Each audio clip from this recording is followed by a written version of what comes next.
Амангелді жалпы білім беретін мектеп коммуналдық мемлекеттік мекемесінің 3-ші сынып оқушысы Сүлеймен Назерке, сынып жетекшім Даутова Динара Елмекбаевна.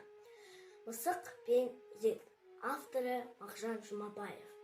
Қарны ашып, мысық байғұс үйге кірді. Қарады, тіміскілеп әрбір жерден іздеп, дәнеңе таба алмады. Ілулі шаңырақта етті көрді. Қарады, етке мысық көзін сатып, алам деп секіреді, кейде жатып.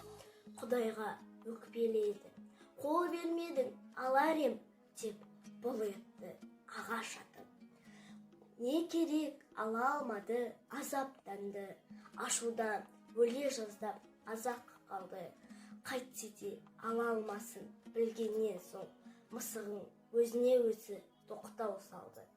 Қой, не керек, бұл ісің тіпті ұнамас, естісе бұл қылығың көпке ұнамас. Сасыған, құрттап кеткен, жасық етті, ханзада жегеніңнен ішке намаз.